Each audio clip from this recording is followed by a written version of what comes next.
The steel mill had been dead for 12 years, but its bones still stood. Rusted girders reached toward a Pennsylvania sky that nobody looked at anymore. And in the corner of what used to be the fabrication floor beneath a tarp that had seen better decades, Nix Carver woke to the sound of security making rounds. She didn't move, didn't breathe louder than the wind rattling through broken windows 3 stories up. The flashlight beam swept past her hiding spot, paused, moved on.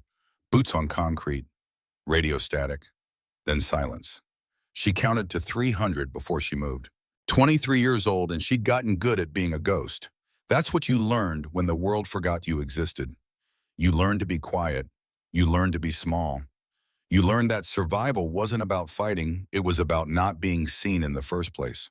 The tarp came off in practiced silence. Underneath was everything she owned. A sleeping bag that leaked feathers from a tear she couldn't afford to fix. 3 changes of clothes, all stolen from donation bins behind churches that preached charity but locked their doors at night. A backpack with her father's tools, the only inheritance that mattered. And a notebook water-stained and thick where she wrote down everything she learned about machines that still worked in a world full of broken things. 5:45 in the morning. 15 minutes to get to the gas station on Route 22. 15 minutes to wash her face in a bathroom that smelled like urinal cakes and broken dreams.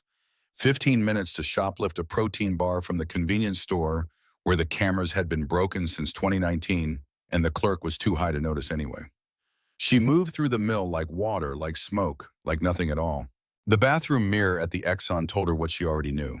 Dark circles under eyes that used to be bright, hair that needed washing 3 days ago, clothes that hung loose on a frame that used to be strong. She looked like every other homeless kid in America. Invisible, forgettable, exactly what she needed to be. The protein bar went into her jacket pocket without anyone looking twice. Chocolate peanut butter, same as yesterday, same as tomorrow. But today was different. Today she was going back to iron and chrome. The garage sat on the east side of Pittsburgh like a cathedral built to worship horsepower and chrome. 3 bays, 15,000 square feet. The kind of place where men who'd spent their lives turning wrenches came to work on machines that cost more than houses. Harleys mostly. Custom builds that rolled out with price tags that made normal people blink and bikers nod with appreciation. Nix had found it 8 weeks ago, had been breaking in through the side door that Flint Hayes, the head mechanic, kept forgetting to lock when he left at midnight after his shift. She'd sleep in the back room, use the bathroom, study the bikes when no one was there, learn. Her father had taught her everything about motorcycles before he died. Ray Carver, best mechanic in 3 counties, died face down in engine oil at 47 with a valve job half finished and a daughter who'd been holding his tools since she could walk. Heart attack? No warning. Just there 1 second and gone the next, and Nix had been 16 and stupid enough to think she could finish what he started. She'd completed the valve job, got the bike running. The customer never came back to pick it up. That was 7 years ago, 7 years of watching her mother drink herself to death. 7 years of losing the house, the shop, everything that mattered. 7 years of learning that the world didn't care about sad stories or dead mechanics or girls who could rebuild a shovelhead engine blindfolded but couldn't afford a place to sleep. The side door to iron and chrome was unlocked, same as always. Nick slipped inside and breathed in the smell of motor oil and metal shavings, impossibilities that existed in a world she wasn't supposed to be part of anymore. 5:47, 13 minutes before Axel Donovan arrived. She moved fast, sleeping bag behind the air compressor in the back, backpack in the storage closet behind cleaning supplies nobody ever used. Herself into the bathroom, locking the door, washing her face with hand soap that smelled like orange industrial degreaser. When she came out, she grabbed the mop. Being invisible meant having a reason to be there. The mop was her reason. She'd been cleaning his garage for 8 weeks, self-appointed unpaid, and no one had questioned it because no one actually looked at the homeless girl pushing dirty water around at 6 in the morning. 5:52. The front bay door was open. Dawn light spilled across concrete floors stained with decades of oil and ambition. In the center bay sat the bike, Axel Donovan's custom Harley V rod. $1.5 million of chrome and carbon fiber and obsessive engineering. Black paint job with platinum leaf in the details. Hand-fabricated exhaust. Engine that could make grown men weep. Nix had watched him work on it for 8 weeks. Watched him check the oil every morning before anyone else arrived. Watched him run his hands over the frame like it was alive. Watched him whisper to it sometimes words she couldn't hear but understood anyway. People who loved machines spoke a language that didn't need translation. 558. The rumble of a truck engine outside. Axel's F250, older than she was, running like the day it rolled off the assembly line because Axie Donovan didn't let things die if he could help it. Nix moved fast. Into the corner. Behind the tool cabinet, mop in hand like she'd been working, not hiding. The door opened and Axel walked in. 55 years old and built like men used to be built. 6'2", 220, shoulders that had seen 5 decades of hard living, and hands that could strip an engine or break a jaw with equal efficiency.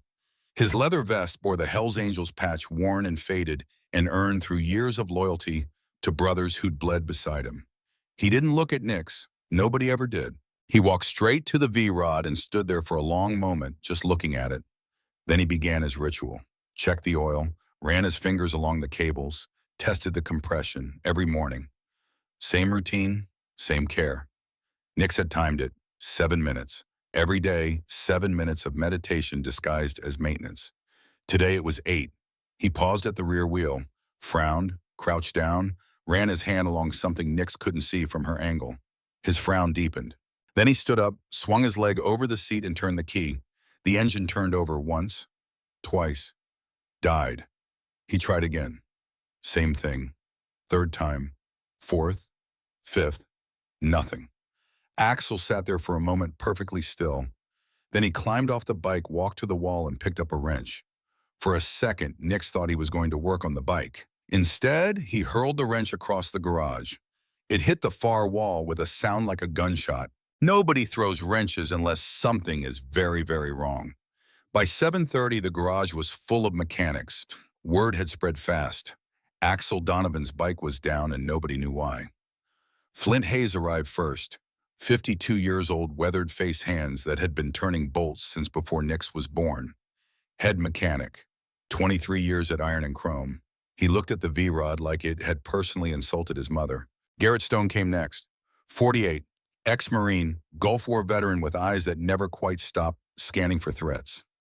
Axel's right hand, the kind of man who could field strip an M4 or rebuild a carburetor with equal precision. Then Cody Barrett, 25, eager, too friendly, the youngest guy in the shop, still trying to prove he belonged. By 8, there were 50 mechanics standing around the V-rod, like surgeons around a patient they couldn't save. Nix mopped the same spot for the 3rd time and watched. Flint pulled the air filter. Clean. Garrett checked the fuel system. Perfect. Someone else tested the spark plugs. New. Compression test. Dead on spec. Timing. Perfect. Electrical system. All good. 2 hours became 4. 4 became 6. The sun climbed and the temperature in the garage rose and the mood got darker because nobody could find a damn thing wrong with a bike that absolutely refused to start. Nix kept mopping, kept watching, kept her mouth shut. She knew what was wrong. Had known since she'd seen Silas Thorne working on the bike 3 weeks ago at 2 in the morning when he thought no one was watching. Tall, bald, a robberous tattoo on his right forearm, the snake eating its own tail in endless consumption. She'd hidden behind the same tool cabinet watching him work with quick, efficient movements. Watching him do something to the wiring under the seat. Watching him smile when he was done. She'd thought about saying something then, but saying something meant admitting she'd been there. Meant admitting she'd been breaking in. Meant police and questions and probably jail. So she'd stayed quiet. 3 weeks later, the consequences of that silence were costing Axel Donovan his sanity. By 2 in the afternoon, the garage looked like a war zone. Tools everywhere, parts scattered across every surface. 50 of the best mechanics in Pennsylvania standing around, looking at each other like maybe they'd all forgotten how to do their jobs. Axel stood with his arms crossed, jaw so tight you could crack concrete on it. He hadn't said a word in an hour. Didn't need to. When Axel Donovan got quiet, smart people paid attention. Flint wiped sweat from his forehead and stepped back from the bike. Boss, I don't get it. We've checked everything. Fuel system's clean, spark's good, compression's perfect. Timing's dead on. This bike should be purring like a kitten. but it's deader than disco. Axel's voice came out low and controlled, the kind of control that meant he was about 3 seconds from losing it completely.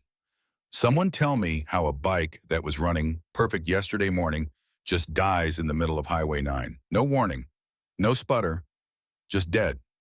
Garrett spoke up, his Marine training evident in his posture. We've been over every inch of it, Axel. Electrically, mechanically, it's sound. On paper, this bike should run. On paper means nothing when I'm stranded on the side of the road like some weekend warrior whose Sportster crapped out. Nobody had an answer for that.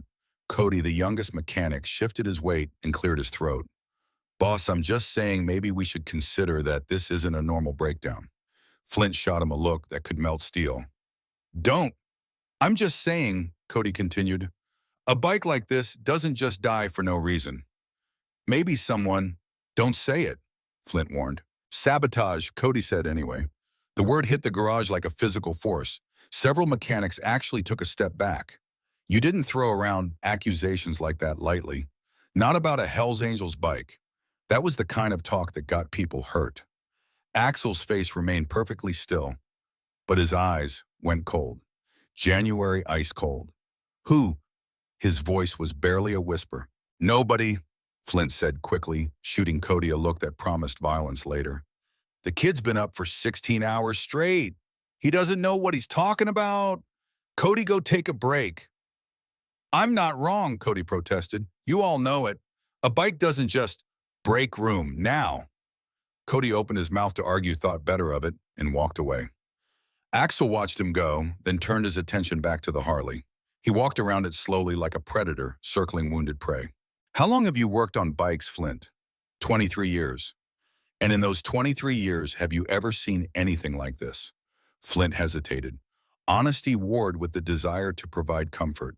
Honesty won. No, never. Garrett, same question. This is unprecedented. Axel nodded slowly. He reached out and put his hand on the fuel tank palm flat against the custom paint job that had cost more than most people's cars. This bike is my life. You understand that? Not just transportation, not just a hobby, my life. Nobody spoke. So when someone messes with my life, I take it personal, real personal. The mechanic shifted uncomfortably. This was heading somewhere dark. The sound of a mop bucket scraping across concrete cut through the tension. Everyone turned. Nix pushed her cleaning cart toward the back of the garage, head down, hair falling across her face like a curtain. Her coveralls were 3 sizes too big, probably belonged to someone twice her weight. Her sneakers were held together with duct tape. Girl, Flint called out, his voice sharper than necessary. This ain't the time. Come back in an hour. Nix didn't respond, just kept pushing her cartwheels, squeaking rhythmically. Hey, Flint raised his voice. You deaf, I said, come back later. Nix stopped. She looked up. For the first time in 8 weeks, Axel Donovan actually saw her. Really saw her.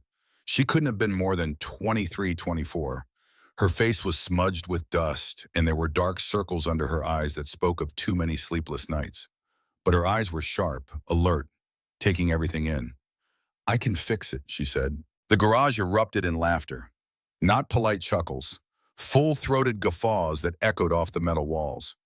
Garrett actually doubled over. Cody, who'd been lurking by the break room door, let out a whistle. Ooh, man. Cody gasped between laughs. That's rich. That's really rich. Flint tried to control his amusement. Sweetheart, with all due respect, we've got 50 mechanics with decades of experience who can't figure this out. What makes you think the primary ground wire clamp is misaligned 15 degrees? Nick said, her voice steady. And there's a severed ground wire under the seat that's been deliberately cut and tucked back so it looks connected but isn't making contact. The laughter died like someone had flipped a switch. Flint's smile faded. What did you just say? The ground wire, Nix repeated. Someone cut it partway through and positioned it so it would hold for a while, then fail when the vibration worked it loose. That's why it died on the highway. The bike's been running on a partial ground, and when that last connection gave out, everything shut down. Garrett stepped forward, his face serious now. How could you possibly know that you haven't even looked at the bike? I've been cleaning this garage for 8 weeks, Nick said. I watch, I listen, I learn. You watch, Axel said, speaking for the first time since she'd opened her mouth. His eyes were locked on her like missile guidance systems. And what exactly have you seen? Nix met his gaze without flinching. I've seen you maintain that bike like it's your child. Change the oil every 1,000 miles instead of 3,000. Check the cables every time you ride. You don't take chances. So when it died today, I knew it wasn't normal wear and tear. That doesn't explain how you know about the ground wire, Flint interjected. Because I saw someone working on it, Nick said simply. 3 weeks ago, I was here late and saw someone working on your bike after hours. Thought it was weird because you always work on it yourself. The temperature in the garage seemed to drop 10 degrees. Axel's voice was barely a whisper. Who? I don't know names, Nick said. Tall guy, bald, tattoo of a snake eating its tail on his forearm, right here. She touched her own forearm to demonstrate. He was real careful, real quiet, worked fast. I thought maybe you'd asked him to do something, so I didn't say anything. But I watched what he did. Jesus Christ, Garrett breathed. She's describing Silas. Silas Thorne. Cody's voice cracked on the name. Shut up, Flint hissed. But it was too late. The name was out there hanging in the air like a curse. Axel's hands slowly curled into fists. Silas was here, in my garage, touching my bike. We don't know that, Flint said quickly. She could be mistaken. It could have been someone else. Snake eating its tail, Axel interrupted. Ouroboros, Silas's signature tattoo. He got it the day he joined the club 20 years ago. The mechanics exchanged glances. Nobody wanted to be in this garage right now. Nobody wanted to be anywhere near this conversation. Silas Thorne, former Hells Angels member. Kicked out 5 years ago for reasons that varied depending on who you asked, but everyone agreed on one thing: he was dangerous. Smart, patient, the kind of man who held grudges and settled them when you least expected it. Silas was kicked out 5 years ago, Garrett said carefully. He wouldn't dare come back here. Wouldn't he? Axel's laugh was harsh and ugly. Man loses everything: his club, his brothers, his reputation. You don't think he'd want revenge? But why now, Cody asked. Why wait 5 years? Because revenge is a dish best served cold, Axel said. And Silas always was patient. Nix cleared her throat. I could check the wire, confirm it. Take me 5 minutes. You, Garrett scoffed. No offense, kid, but we're talking about $1.5 million machine here. You work a mop, not a wrench. I know bikes, Nix said quietly. Everyone knows bikes in this town, Flint shot back. Doesn't mean you can work on one, especially not one like this. My father was a mechanic, Nix said. The words came out flat, emotionless, like she was reciting a grocery list. Ray Carver. He worked at Coastal Custom Cycles for 15 years before he died. Recognition flickered across Flint's face. Ray Carver. Yeah, I knew Ray. Good man. Great mechanic. I didn't know he had a daughter. He had one, Nick said, and I'm the one who paid attention when he worked. Axel studied her with new interest. Ray Carver's kid. I'll be damned. Your old man built some beautiful machines, did a custom chopper for Charlie Martinez back in the day. Absolute work of art. I remember that bike, Nick said, and for the first time there was warmth in her voice. Took him 8 months. He hand-fabricated every piece of the frame. So you know your way around a garage, Axel said. It wasn't a question. I grew up in one, started handing my dad tools when I was 5. By 12, I could tear down and rebuild a shovelhead engine blindfolded. Then what the hell are you doing pushing a mop? Cody blurted out. The warmth vanished from Nix's face like someone had turned off a light. Life happens. Things fall apart. You end up where you end up. An uncomfortable silence settled over the garage. Everyone had heard versions of this story before. Talented people ground down by circumstances, by bad luck, by a world that didn't give second chances. Axel broke the silence. You really think you can fix my bike? I know I can, Nick said. And if you're wrong, if you mess something up, then I'll be wrong, but I won't mess anything up. The confidence in her eyes wasn't arrogance. It was something else. Certainty, the kind of certainty that came from knowing, not guessing. Axel looked at Flint. What do you think? Flint ran a hand through his hair, leaving it standing up in greasy spikes. Boss, I think we're all exhausted and desperate and maybe not thinking straight. This is a homeless girl who cleans floors. No offense, he added, glancing at Nix. None taken, she said flatly. But, Flint continued, we've tried everything else. And if she really is Ray Carver's daughter, she might actually know what she's talking about. Ray could work miracles with a wrench. Axel turned to Garrett. Your take, Garrett shrugged. Can't hurt to let her look. We're out of ideas anyway. Cody. I say let her try. What's the worst that could happen? She could destroy $1.5 million motorcycle, Flint said dryly. It's already destroyed, Cody pointed out. It won't even start. Axel turned back to Nix. His eyes searched her face looking for something. Uncertainty, fear, deception. He found none of those things. Just that steady, quiet certainty. All right, he said finally. You've got 10 minutes. Touch anything you're not supposed to and we're done. Understand? I understand. And everyone watches, Axel added. Every move you make, someone's eyes on you. Nix walked to the Harley. The mechanics parted like water, giving her a clear path. She set down her mop, wiped her hands on her coveralls, and approached the bike with the kind of reverence usually reserved for religious artifacts. It's beautiful, she said softly, running her hand along the fuel tank. Custom paint job, hand-laid pinstripes. That's real platinum leaf in the details. $20,000 paint job, Axel confirmed. Worth every penny. Nix walked around the bike slowly, her eyes scanning every inch. The mechanics watched her like hawks watching a field mouse. She knelt beside the primary drive cover. Socket set, 3/8 drive, 10 millimeter. Garrett handed her the tool without a word. Nix worked quickly and efficiently, her movements precise and confident. She removed the primary cover, exposing the clutch assembly and the electrical connections underneath. There, she said, pointing to a thick black wire. See how the clamps rotated about 15 degrees off center? That's putting pressure on the wire in the wrong direction. Not enough to break it immediately, but enough to work it loose over time. Flint leaned in to look. Son of a bitch. She's right, I checked that clamp twice and didn't notice. Because you weren't looking for sabotage, Nix said. You were looking for normal failure, different mindset. She reached into the cavity beneath the seat, feeling around blindly.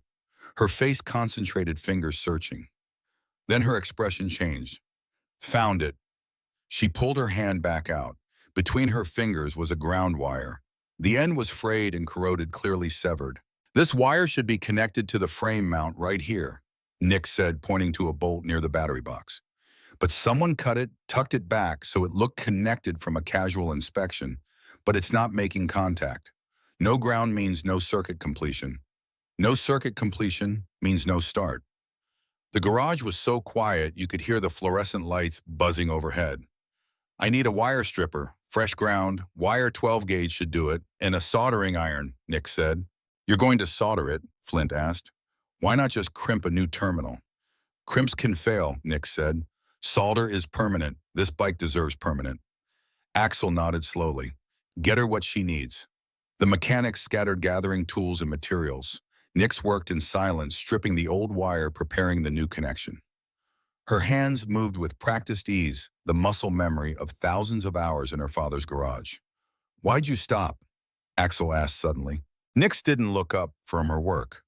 Stop what? Working on bikes. If you're this good, why are you cleaning floors instead of turning wrenches? Nix was quiet for a moment. My dad died when I was 16. Heart attack. Right there in the garage, middle of a valve job. My mom fell apart, started drinking, lost the house. I stayed with her, tried to keep her together. And she did that too. 3 years later.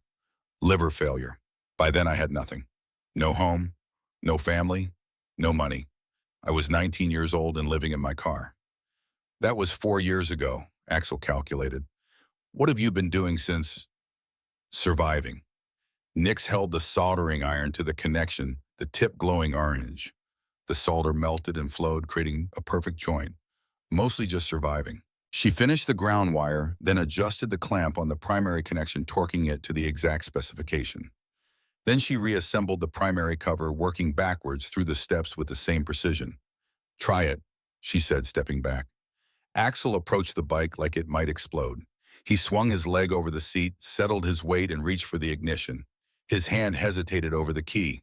If this doesn't work, Flint started. It'll work, Nick said. Axel turned the key. The Harley's engine roared to life with a sound like thunder made mechanical. The deep, throaty rumble that only a perfectly tuned V-twin could make. The sound that Harley-Davidson riders heard in their dreams. The garage erupted in cheers. Mechanics whooped and hollered, slapping each other on the back. Cody actually hugged Garrett, who looked startled but didn't push him away. Axel sat on his bike hand on the throttle, feeling the familiar vibration running through the frame and into his bones. His eyes were closed and there might have been moisture at the corners, but in the dim garage light, nobody could tell for sure. He opened his eyes and looked at Nix. You did it. I did it, she confirmed. In 10 minutes. 8, actually. Axel killed the engine and climbed off the bike.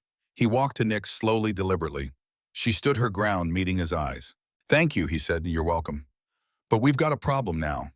The celebration died down. The mechanics went quiet again, sensing the shift in Axel's mood. Silas knows I know, Axel said, or he will soon. And if he was willing to sabotage my bike once, he'll try again. Or worse. Worse how? Cody asked nervously. Worse like I end up in a ditch somewhere with a knife in my back, Axel said bluntly. Silas doesn't do things halfway. Never did. That's why we kicked him out. He took things too far. Always too far. We should call the cops, Flint suggested, and tell them what, Garrett countered, that we think someone sabotaged a motorcycle based on a janitor's testimony. They'll laugh us out of the station. He's right, Axel said. We need proof, real proof, not speculation. I can get you proof, Nick said quietly. Everyone turned to look at her. How? Axel asked. Silas didn't do this job himself, did he? He's been out of the club for 5 years. He doesn't have easy access to this garage anymore. Someone let him in. Someone who works here. The implications hit like a bomb. The mechanics looked at each other with sudden suspicion. Friends became suspects. Trust evaporated. You're saying we've got a traitor, Axel said slowly. I'm saying someone gave Silas access after hours, Nix clarified. Whether they knew what he was planning or not, I don't know. But someone opened that door. Who? Flint demanded. I don't know yet, Nix interrupted. But I can find out. I'm invisible here. Nobody pays attention to the cleaning lady. I can watch. I can listen. I can figure out who's been talking to Silas. That's dangerous, Garrett said. If Silas finds out you're onto him, he won't, Nix said with that same quiet certainty. Because I'm just the janitor. Nobody important, nobody threatening. Axel studied her for a long moment. You realize what you're offering to do? You'd be putting yourself in the crosshairs. I'm already homeless and broke, Nix said with a bitter smile. How much worse can it get? Dead, Axel said flatly. It can get dead. Silas isn't just dangerous, he's smart, calculated. If he even suspects you're investigating him, he'll eliminate the threat. That's you. Then I won't give him reason to suspect. Why? Axel asked. Why would you do this? It's not your fight. Nix looked at the Harley, then back at Axel. Because you gave me a chance when nobody else would. Because for the first time in 4 years, someone looked at me and saw something other than trash. Because She paused, searching for words. Because I need to matter again. The vulnerability in those last words hit harder than anything else she'd said. Here was a young woman who'd been ground down by life, dismissed and discarded, fighting to prove she was worth something. Axel made a decision. All right, you're in, but we do this smart. No cowboy moves. You see something, you tell me immediately. You hear something, same deal. And you don't under any circumstances confront Silas or whoever's working with him. Clear, Nix agreed. And one more thing. Axel reached into his vest and pulled out a knife, a folding blade with a wicked-looking edge. He held it out to her. You carry this all the time. Someone comes at you, you don't hesitate. You use it. Nix took the knife, feeling the weight of it in her hand.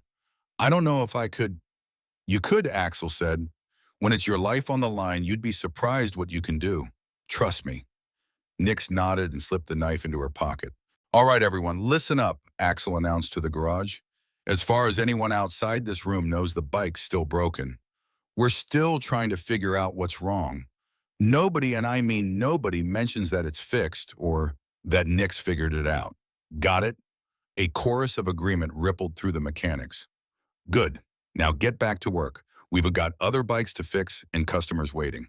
The mechanics dispersed slowly, still shooting glances at Nix as they returned to their stations.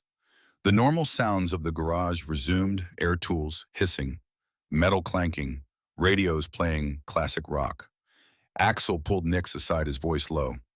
Starting tomorrow, you're not just cleaning, you're watching. Every person who comes in, every conversation, every phone call, you're looking for anything that doesn't feel right. What am I looking for specifically? Hell if I know, Axel admitted, but you'll know it when you see it. Trust your gut. Your gut fixed my bike when 50 experts couldn't. I'm betting it can catch a traitor too. And if I do find something, then we'll deal with it. Together. Axel put a hand on her shoulder. You're not alone in this, kid. You've got the whole club behind you now. Nix felt something crack inside her chest. Some frozen part of her that had been locked away for years. It took her a moment to recognize the feeling. Hope. Thank you, she whispered. Don't thank me yet, Axel said grimly. We're about to poke a hornet's nest. Things are going to get ugly before they get better. He was right about that. Neither of them knew just how ugly things were about to get. But as the sun set over iron and chrome that evening, as Nix settled into the back room with a real door, she could lock in a cot that was more comfortable than anything she'd slept on in years, she allowed herself to believe that maybe, just maybe invisible, didn't have to be forever. In a warehouse across town, Silas Thorne sat in darkness, looking at a photograph of Nix Carver that one of his informants had taken that afternoon. The girl who'd fixed what he'd broken. The girl who'd seen him. The girl who would need to disappear before she became a real problem. He picked up his phone and made a call. We have a situation, he said, when the voice on the other end answered. The homeless girl. She knows too much. A pause. No, Silas said. Not yet, but soon, very soon. He hung up and looked at the photograph again. Nix Carver had no idea that in trying to become visible, she just painted the biggest target of her life on her back. The war was coming. And she was standing right in the middle of it. The next morning arrived with Pennsylvania cold that cut through clothing and reminded everyone that winter hadn't finished with them yet. Nix woke at 5:30 to her burner phone alarm already dressed before her mind fully caught up. The back room at Iron and Chrome had become hers in the space of one night.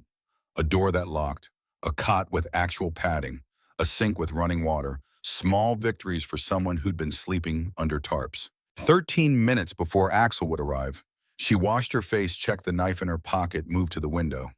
The parking lot should have been empty. It wasn't. Silver sedan, Nevada plates, rental company sticker visible even from 3 floors up. Parked 3 spots from where Axel's truck would go, windows tinted dark. Nix's hand went to the intercom button. Axel, you there? Static crackled. Then his voice, rough with sleep he probably hadn't gotten. What's wrong? Silver sedan outside, Nevada plates, rental. Wasn't there last night? The line went dead. 30 seconds later, the rumble of Axel's F250 hit the parking lot harder than was safe. Through the window, Nix watched him step out, holding a tire iron low against his leg, like he'd done this before. She grabbed a wrench and followed. The morning air cut like razors. Their breath came out in clouds as they approached the sedan.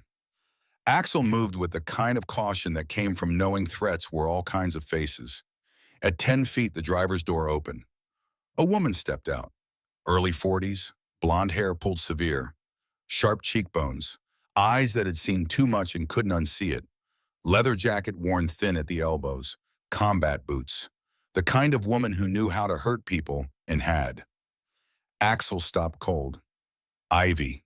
Hello, Axel. Her voice was cigarettes and gravel. Been a while. 5 years. Not long enough. She smiled without warmth. Still holding grudges. My brother held a grudge right up until Silas put him in the ground. Nix's breath caught. Brother, nobody had mentioned a dead brother. The woman's smile died. That was an accident. Accident. Axel's laugh could strip paint. Silas ran Mike off Devil's Curve doing 90. Bike went over the rail, 300-foot drop. They needed dental records. The brakes failed. Silas failed them, and you stood up at that club meeting looked everyone in the eye and said mechanical failure. You lied for him. Ivy flinched. I told the truth as I understood it. You told the truth Silas fed you, too busy being his daughter to see what he was. Daughter. The word hit Nix like a physical thing. This wasn't an ex-girlfriend. This was family. Ivy looked at Nix for the first time.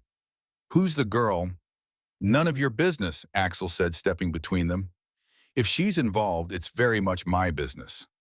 Last chance, Ivy. Why are you here? The woman sighed, and suddenly she looked older, worn down.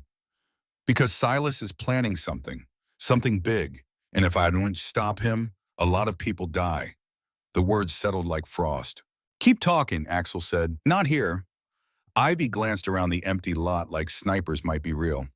Inside, the girl too. If she fixed your bike, she needs to hear this.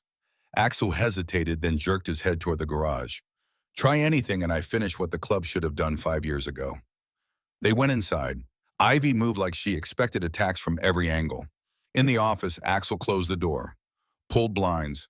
Ivy kept her back to the wall, watching both exit points. Talk, Axel said. Ivy pulled a photograph from her jacket, tossed it on the desk. Axel looked at it. His face went white. Jesus Christ. Nix leaned in. Warehouse interior, concrete, metal shelving, wooden crates with shipping labels. And inside the crates, visible where lids had been pried, guns, assault rifles, handguns, something that looked military grade. Silas has been running weapons 3 years, Ivy said. Started small, handguns to gangs, stolen military pieces. But he's escalated. Those rifles are full auto, illegal. That launcher is surface to air. Russian surplus. Where'd he get money for this? Axel demanded. Diablo Customs. His garage. It's a front. Counterfeit motorcycle parts. Chinese knockoffs with fake labels. Premium prices. Makes a fortune. Buys weapons. Sells to anyone with cash. Cartels. Militias. Terror cells. Doesn't care. Nix felt sick. How many dead? Ivy's face was stone. Stop counting at 50. 6 months ago. And you're just now growing a conscience. Axel's voice could freeze water. I didn't know the scope until recently. Silas kept me dark. Said he ran a clean garage. I believed him. I wanted to believe him. What changed? Found the warehouse 2 weeks ago. Looking for parts, found keys in his desk, followed the address. Her hands became fists. When I saw what was there, I ran. He's been hunting me since. He knows you left. Knows, is hunting. That's why I'm here. You're the only one with pull to end this. The club listens to you. Axel laughed bitter. Half the club thinks Silas got screwed. They don't know about weapons, about bodies. I have proof. Ivy pulled a USB drive. Ledgers, transactions, photos, everything to bury him. But we move fast. He knows I have this. He'll come for it, through you. Let him come. You can't take him alone. He's got a crew now. Ex-military, mercenaries. 8 men minimum. Nick spoke for the first time. 8 against what, you and mechanics? Ivy really looked at her then. Smart question. Who are you? Nick's Carver? I figured out the sabotage. Ivy's eyebrows rose. Ray Carver's kid heard he died. Your father was a legend. Nick said nothing. Stranger condolences always rang hollow. She's right, Nix continued. 8 trained men. We need to know what we're facing. Someone inside gave Silas access, Axel added. We've got a traitor feeding him information. Ivy nodded. Then we find who. Cut his eyes out. The office door opened. No knock. Flint Hayes stood there. Saw Ivy. His face went hard. What the hell is she doing here? Flint, Axel started. No. Flint pointed at Ivy. She testified for Silas. Helped him walk after Mike died. She's not welcome. I'm trying to make things right, Ivy said quietly. 5 years too late. Better late than never. Tell Mike's ghost that. Flint turned to Axel. You can't trust her. I don't trust her, but she's got information we need. What information? Axel handed him the photo. Flint's face cycled through emotions. Confusion, shock, horror, rage. Where storage unit Highway 12, secure storage unit 247. Call the cops, a FFB. With what? Ivy challenged. Illegal entry. They'll arrest us. Silas lawyers up. Weapons disappear. So what's your plan? Do nothing. We do something, Axel said. Smart. Find who's helping Silas. Cut his information. Hit him where it hurts. Business, reputation, money. How? Nick spoke. Expose him. He's selling counterfeit parts. Fund the weapons that way. We prove parts are fake. Document it. Blast it everywhere bikers gather. Destroy his business. No business, no money. No money, no weapons. Ivy smiled. I like her. Takes time, Flint objected. Testing, certification. He'll see us coming. Not if we use parts already sold, Nix countered. Find failures, parts that broke, caused accidents, test those, prove fake, tied to Diablo. Axel nodded. Could work. Ivy, you have customer database? On the drive, 3 years sales. Start there. Contact customers who bought critical parts. Brakes, steering, bearings. Ask about problems, free inspections. Document everything. Weeks work, Flint said. Maybe months. Then we work fast. But first find the rat. If we start investigating and Silas hears, he vanishes. Weapons with him. Silence. I'll watch, Nick said. Like we discussed. See anything, report it. I'll go through the drive, Ivy offered. Look for money trails. Maybe Silas paid someone. I'll reach out to customers, Axel said. Quiet. Careful. Build the case. What about me? Flint asked. Keep the garage running. Business as usual. Can't let on anything change. Flint didn't look happy, but he nodded. If this goes sideways, we fight, Axel said. Don't stop until he's in prison or in the ground. Only 2 options. The next week tested everyone. Nix watched, cleaned floors, emptied trash, kept her eyes open for anything wrong. She learned the garage rhythms. Garrett checked his phone every 47 minutes. Cody hummed off key when concentrating. Flint rubbed his left temple when stressed, and Flint was stressed constantly. Day 3, Nix documented his 8th phone call outside. Short conversation, 2 minutes maximum. Came back looking worried. Hands shook when he thought nobody watched. Day 5, she found Garrett in the office after hours. He didn't see her behind the door, pulled a folder. Photographed pages with his phone, returned it. Customer invoices, recent work, names and addresses. She told Axel that night. Garrett, Axel looked punched. No, 15 years. He was at Mike's funeral. Pallbearer. I know what I saw. There's an explanation. Then ask for one. But Axel didn't. Wasn't ready to face another brother betraying him.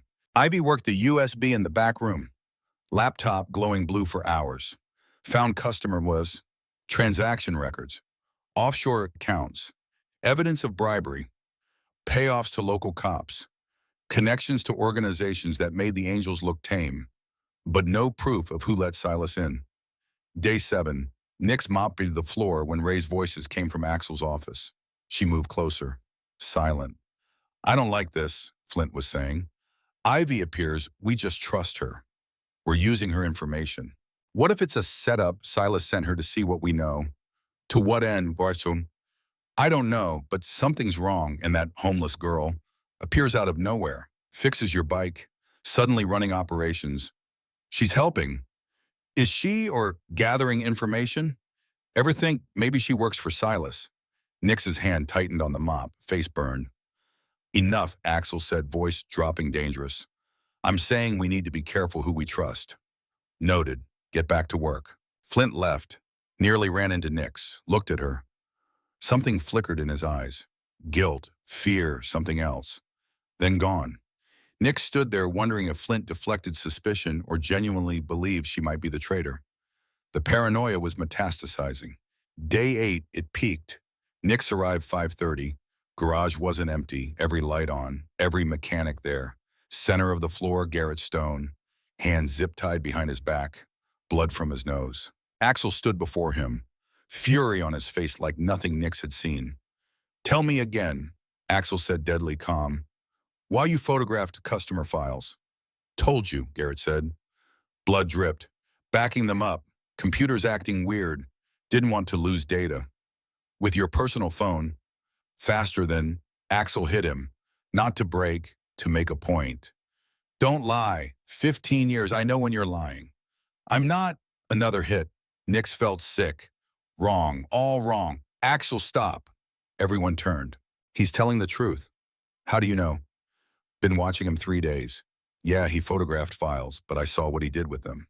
Uploaded to cloud storage. Not to anyone else, not Silas. Backup account, checked metadata on the computer. Been backing up 6 months, every week, same schedule.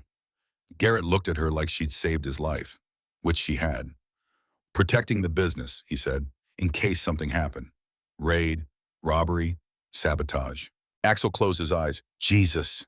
Garrett, I'm sorry. You thought I was the traitor. I thought. Axel stopped. Started over. Don't know what I thought, losing my mind. He cut the zip ties. Garrett rubbed wrists, blood-staining hands. Would never betray you, never. I know, Axel looked at everyone. Don't know who to trust. That's what Silas wants. Turning on each other, making us weak. Find the real traitor, Nix said. Fast, before this collapses. That night, Nix couldn't sleep. Every sound reached for the knife. Every shadow hid threats. 2 a.m. she heard it. Side door, the one Flint forgot to lock. Soft click she'd memorize. Footsteps. Quiet. Careful. Nix rose. Grabbed knife. Moved towards sound. Main garage lit only by exit signs. Figure moving toward Axel's office. Not Flint. Cody Barrett. Nix watched the youngest mechanic pull out his phone. Make a call. Whisper words she couldn't hear. Hung up. Looked nervous. Headed for door. Nix stepped from shadows. Who were you calling Cody? He jumped. Nearly dropped phone. Jesus, Nix scared me. Where were you calling? Nobody. Girlfriend. We fought. Couldn't sleep. 2 a.m. and in the garage. His face cycled expressions. Landed on resignation. You don't understand. Make me. He sat on workbench. Suddenly young. Tired. My sister. She's sick. Leukemia. Needs treatment insurance won't cover. 150,000. Don't have that. Nix felt cold settling. Silas offered to pay. Didn't say Silas, just some guy wanting information. Nothing big, schedules. Who's working when, what bike's coming in. Swear to dog, I didn't know about sabotage. About Mike. Just trying to save my sister. Who were you calling just now? Same guy. Wanted to know if anything changed. Anyone acting suspicious. Told him no. Everything's normal. But it's not normal.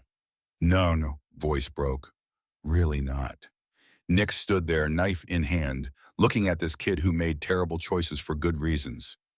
You tell Axel everything, tomorrow. First thing. He'll kill me. Maybe not. But if you don't and I do, he definitely will. Cody looked at her, nodded. Okay, I'll tell him. Good. Now go home. Sleep if you can. He left. Nick stood alone in the dark garage, wondering how many more betrayals they could survive. Morning came too fast. Axel arrived 6 a.m. Cody was waiting. Nick's watched from the office as Cody confessed everything. Watched Axel's face go through rage, disbelief, something like understanding. Your sister, Axel said finally. Name, Cheek. Emma Mortiaitomen, really sick. Stage 3, needs bone marrow transplant. Without it, couldn't finish. Axel was quiet long. I'll pay for it. Cody's head snapped up. What? Your sister's treatment. All of it. Axel, but you're done taking Silas's calls. Tell him garage is quiet, nothing changed, keep him complacent. When this is over, when Silas is in prison or ground, you work off your debt. Every penny, standard rate, no interest. Deal, Cody cried, didn't hide it. Deal, good, thank you. Don't thank me, do better, be better. Nix felt something shift. This was leadership, not just strength, mercy. But mercy had costs. That night, 8 p.m. exactly, lights in garage went out. Nix was in back room, grabbed knife, moved toward main floor. Axel's voice over intercom stopped her. Everyone stay put, lock doors, don't come out. Through window headlights, multiple vehicles, pulling into lot with coordination that spoke of planning. Then a voice, megaphone amplified. Axel Donovan, you have something that belongs to me. Send out Ivy and the USB drive. 5 minutes. Silas Thorne had come to collect. Nix counted 12 men in the headlights, maybe more in shadows. Tactical gear, not bikers, not thugs. Professional operators who'd done this in countries where it was legal. Emergency lights kicked on, bathing garage red, Axel's voice through intercom steady despite adrenaline. Nick's Ivy office. Flint, Cody, arm yourselves. Back exit. Stay ready. Nick's move fast.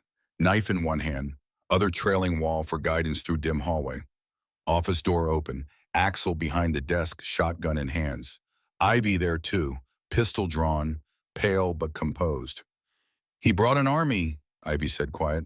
12 I can see. Could be more. Can't fight 12 with military training. No, we can't. Nix looked between them. So what do we do? Before either answered, Silas's voice came again. 4 minutes, Axel. I'm patient, but limits exist. Axel moved a window, careful not to present target. Nix followed, stayed low. Parking lot lights showed him clearly. Silas Thorne, 62, moving like 40. Bald head reflecting floods. Ouroboros tattoo visible even from distance. Snake consuming itself eternally. He stood with casual confidence of someone holding all cards. You know what he wants, Ivy said. Give him the drive. Save yourselves. Let him walk to sell more guns. More kids die in school shootings. More gang wars fueled by his weapons. How many of your people die tonight if you don't? Questions without good answers. Nix's mind raced. 12 armed men, maybe more, against Axel, Garrett, Flint, Cody, herself, Ivy. 6 against 12 or 15. Terrible odds, but odds could change. Fire suppression system, Nix said sudden. CO2 flood, designed to displace oxygen for fires, right? Axel looked at her. Yeah, floods whole garage 30 seconds. How's that help? They're outside, we're inside, trigger it run, back exit leads to old service tunnels, Prohibition-era smuggling routes. Found them my second week here. Tunnels go where? 4 blocks east. Basement of old Riverside Hotel, abandoned since 2019. Garrett's voice crackled intercom. Boss eyes on 2 more vehicles, access road. Getting worse? 3 minutes, Silas announced cheerful. Axel made decision. Nix trigger, CO2 on my signal. Garrett, Flint, Cody fall back to tunnel entrance. Ivy with me. We cover retreat. Axel, Ivy started. Not negotiable. Move. They scattered. Nix ran to main panel, found fire suppression controls, manual override, popped protective cover, hand hovering over activation. Through window, watch Silas check watch. 2 minutes, Axel. Then my men come in. Won't be gentle. Axel's voice in her ear via intercom. Nix, do it. She slammed hand down. Alarms shrieked. Red lights strobed. From ceiling vents, CO2 poured with hiss like 1,000 angry snakes. Nix ran. Back hallway already filling white vapor. Shouting outside. Confusion as Silas's men tried understanding. CO2 wouldn't hurt them there but created chaos. Obscured visibility. Bought seconds. Found others at supply closet. Garrett had pulled back false wall. Concrete staircase descending into dark.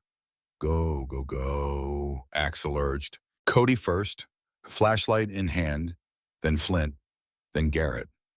Ivy hesitated. Your garage bike's everything you built. Doesn't matter if we're dead. Move.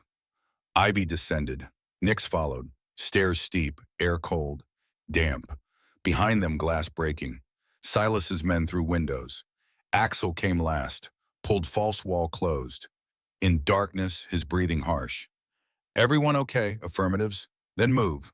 Quiet. Fast. Tunnels exactly as Nix remembered. Brick walls slick with moisture. Mold smell. Standing water. Pipes overhead dripping condensation irregular. Cody's flashlight beam carved narrow path through absolute dark. Single file. Nobody spoke. Sound carried here. Behind them, muffled by stone and earth explosion. Tunnel shook. Dust rained from ceiling. Someone gasped. Keep moving, Axel commanded. 2 minutes later, he emerged through service hatch into Riverside Hotel basement. Building condemned after 2019 fire. Floors 3 through 5 gutted. Basement intact, full of old furniture and broken dreams. Garrett spoke first.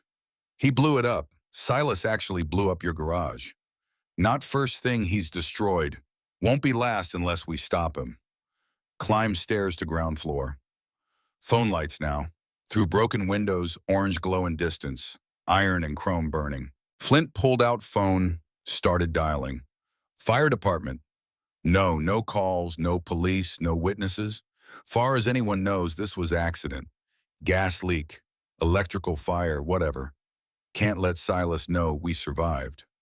He'll figure when he doesn't find bodies, Ivy pointed out. Not if we stay ghosts.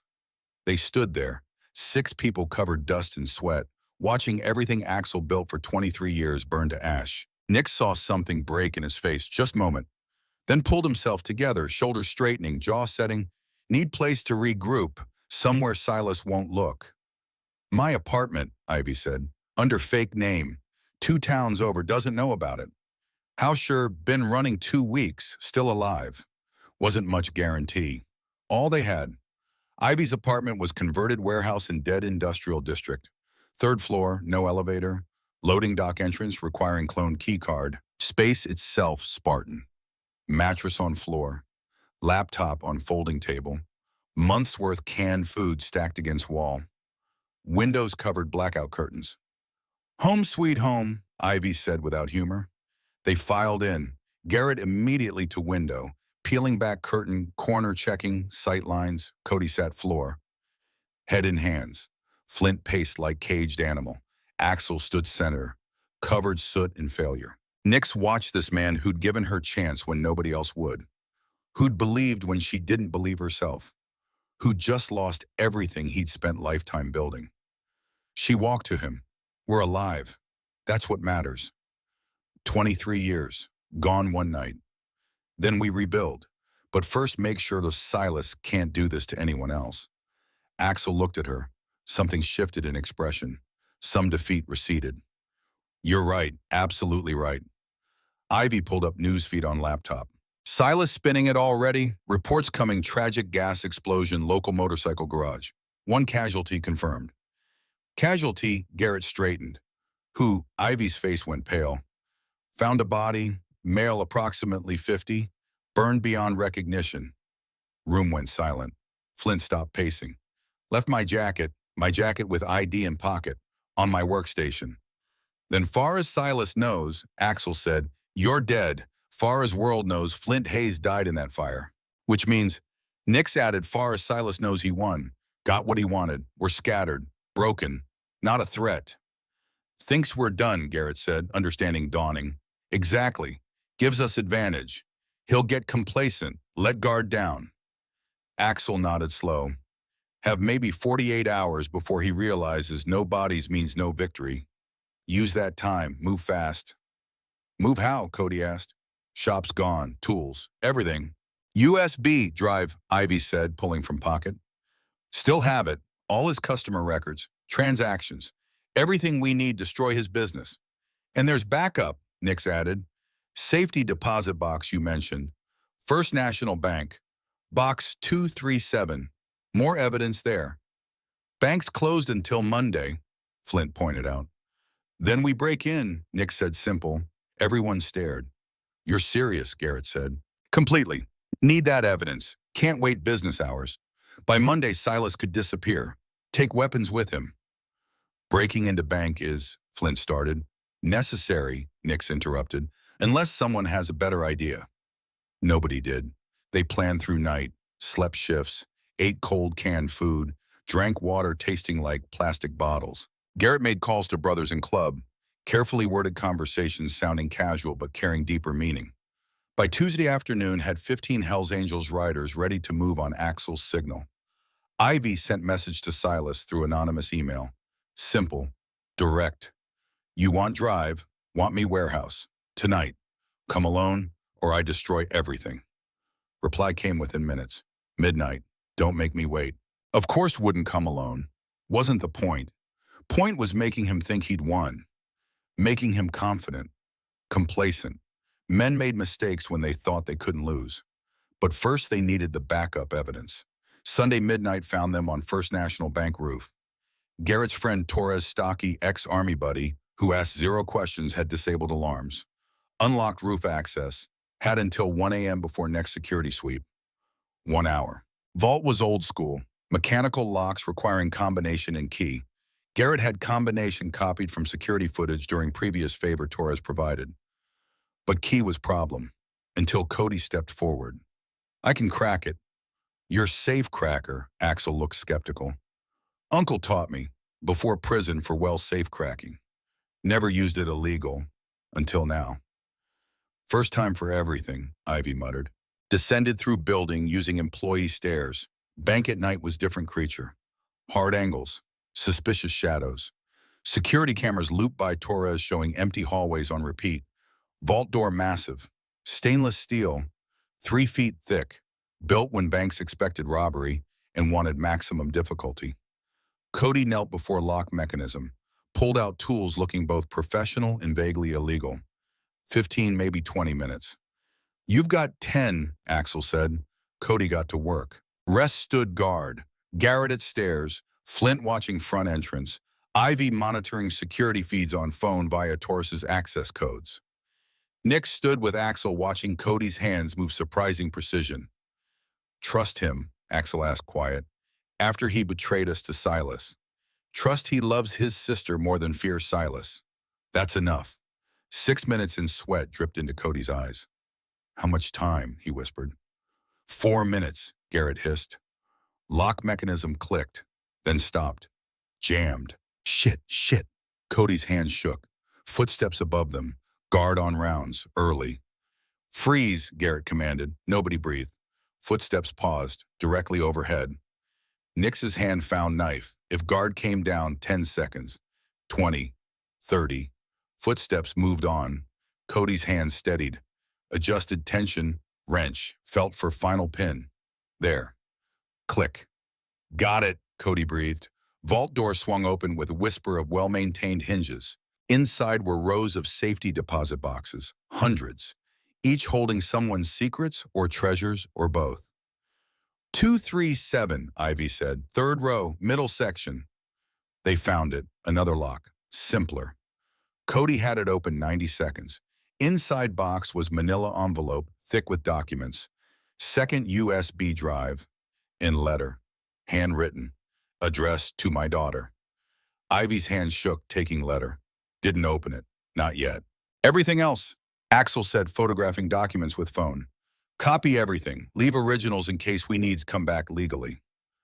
Documents were damning. Purchase orders for military-grade weapons, shipping manifests, transaction photographs, and something else. Blueprints. Nick spread them on nearby table. Pennsylvania State Capitol building. Detailed architectural drawings showing load-bearing walls. Security checkpoints. Emergency exits. In marked red ink, dated 3 days from now, single word. Deliverance.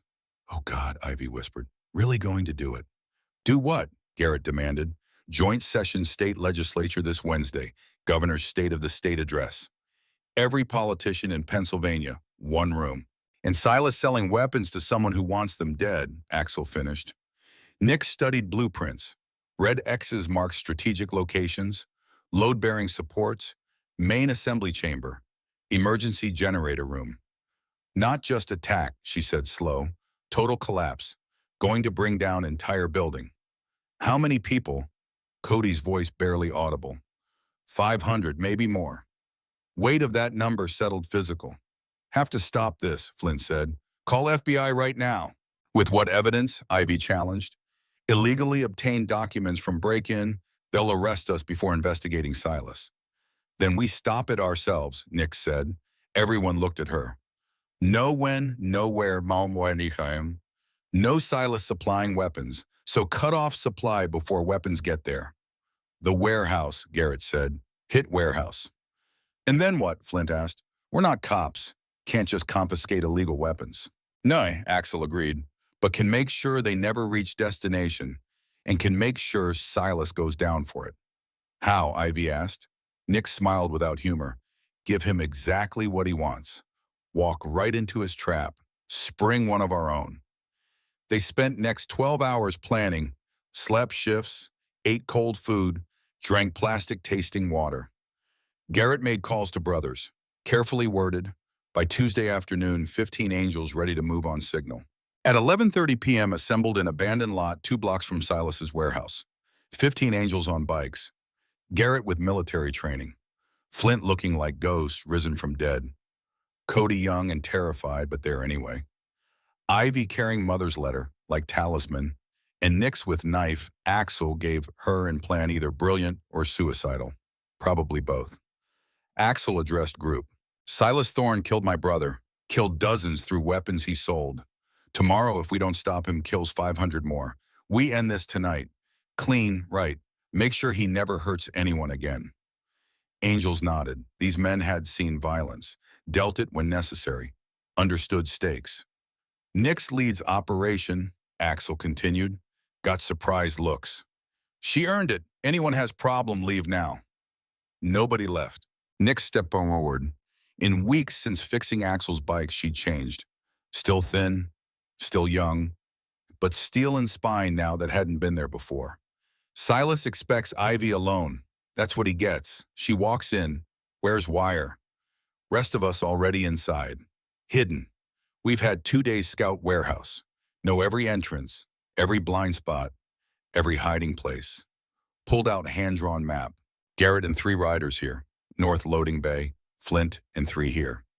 South entrance, Cody and 2 here. East wall, Axel and I in rafters above main floor. Remaining 4 riders outside. Block escape routes.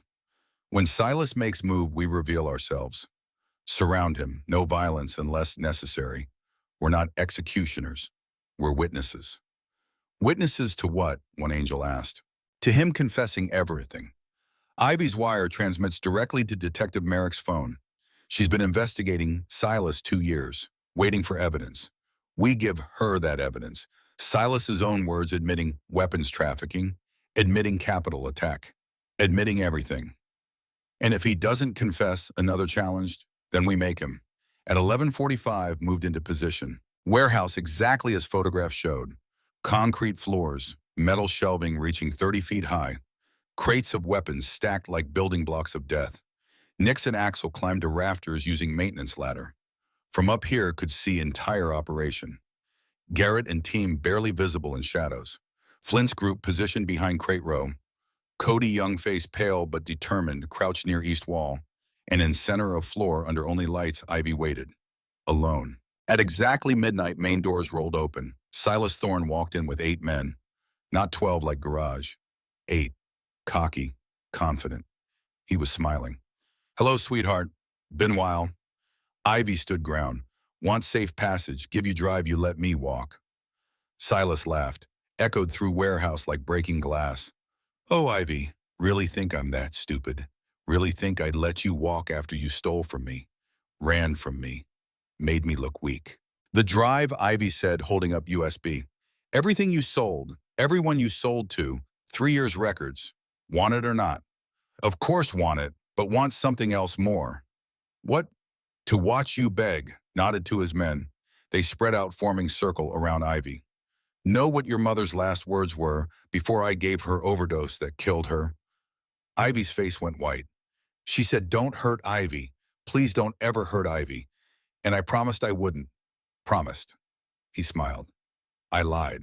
You killed her. Didn't overdose. You murdered her. Of course I did. She found out about business, going to cops, had to protect operation. You understand. In rafters, Nix watched Axel's hand tighten on support beam, watched him barely restrain from dropping down right then. She touched his arm. Wait, let him keep talking. Silas continued, almost cheerful now. And tomorrow when capital comes down and 500 politicians die, when America descends chaos and my militia friends take control, 3 states want you to know you could have stopped it, could have killed me when you had chance, but didn't, because you were weak, just like your mother. Capital attack, Ivy said, voice shaking but clear. Feeding rope. Really going through with it. Why wouldn't I sold them everything they need? Enough C4 bring down mountain. Detonators. Assault rifles for follow-up. Going to be beautiful. Tragic, sure, but beautiful. That was enough. Nix gave signal. Lights flooded from every direction. Angels emerged from hiding, forming perimeter. Silas's men reached for weapons, found themselves outnumbered 3-1. Nobody move! Axel's voice rang out, dropped from rafters, landing with impact that made everyone flinch. Hands where we can see them. Silas looked around, calculating odds. Smile never wavered. Axel Donovan, heard you died in fire. Reports of my death were exaggerated. Apparently, and brought friends, and witnesses, and recording equipment, and direct line to FBI who've been listening every word you just said. For first time, Silas's smile flickered. You're bluffing. Ivy pulled wire from jacket, showed transmitter. Every word, Dad, every confession, murder, weapons trafficking, terrorism, all recorded, all admissible. Silas's face transformed, confidence drained, replaced by something feral, desperate. Think this ends me. Think I don't have lawyers, connections, politicians in pocket. We think, Nick said, stepping forward, that you're done. Silas looked at her first time. Really looked. The homeless girl, one who fixed bike. One who brought you down, Nix corrected. Something in Silas snapped. Lunged for Ivy faster than man his age should move. Got hands around throat. If I'm going down, you're coming with me. Nix didn't think, just reacted. Knife Axel gave her was in hand, then in motion. Didn't go for kill, went for shoulder, meat between joint and collarbone. Blade sank in. Silas screamed, released Ivy, staggered back, blood spreading across shirt. His men moved to help, but Garrett's team had weapons trained now. Fight left them all at once. Sirens in distance, getting closer. Detective Merrick, Axel said into phone. Package wrapped, warehouse address, sending now. Silas slumped against crate, clutching shoulder. Looked at Nix with something might have been respect or hatred or both. Should have stayed invisible, he said. Was never invisible. You were just blind. FBI arrived 7 minutes later. Federal prosecutors next morning. By Wednesday afternoon, Capitol attack prevented. 12 militia members arrested. Silas Thorne in federal holding cell, awaiting arraignment on enough charges, keep him prison 17 consecutive lifetimes. News ran a story for week. Domestic terror plot foiled. Weapons trafficking arrested. Unsung heroes save hundreds, but never got names right. Media credited anonymous tips and good police work. Angels knew better. 6 months later, Nix stood before rebuilt iron and chrome. Insurance payout plus settlement from Silas's seized assets funded reconstruction. 3 bays, 20,000 square feet, state-of-art equipment, an above main bay sign, Carver and Donovan Customs. Axel had insisted making her partner. Equal shares, equal say. She tried arguing. He'd refused listening. You earned it, was all he'd said. Grand opening drew crowd. Bikers from 5 states. Customers old and new. Even Detective Merrick, who'd become something of a friend after testifying about Nix's role bringing down Silas.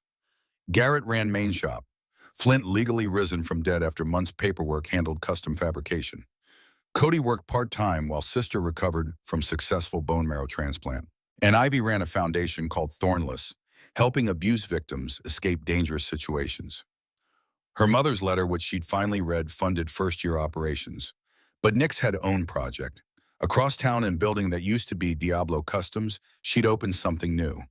Ghost Customs, garage specializing second chances, hired people nobody else would, taught skills to people everyone else had given up on. Day it opened, young woman walked through door, 19 years old, hollow-eyed, backpack holding everything she owned, clothes that didn't fit right, shoes held together with hope and duct tape. I heard, girl said, voice barely above whisper, heard you hire people who need chance. Nix saw herself in that girl, saw what she'd been 6 months ago, saw what she'd fought so hard to stop being. What's your name? Ren? Ren Ashford. Oh, you know bikes, Ren. My dad taught me before he died, before I lost everything. Nix knew that story, had lived that story. Can you start Monday? Ren's eyes filled with tears. Really? Really, but you earn your place, work hard, show up on time.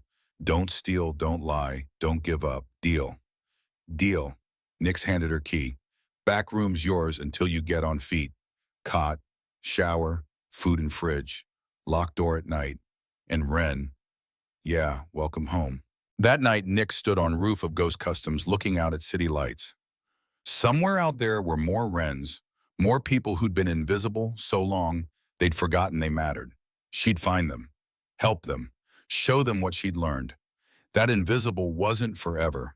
That broken could be fixed. That world tried grinding you down, but if you were steel underneath it, just made you sharper. Phone buzzed. Message from Axel. Proud of you, kid. She smiled. Type back. Learned from the best. In federal supermax prison 300 miles away, Silas Thorne sat in cell measuring 8 by 10 feet. His cellmate, man serving life for armed robbery, asked question new cellmates always asked. What you in for? Silas looked at wall, at nothing. Underestimated homeless girl with wrench. Cellmate laughed, thinking it was joke. Silas didn't laugh, didn't even smile. Don't make my mistake. Ones you don't see coming are ones who destroy you. Above ground in world, Silas would never touch again. Nix Carver locked doors of Ghost Customs and walked into night. Somewhere another invisible girl was learning she mattered, and that was enough.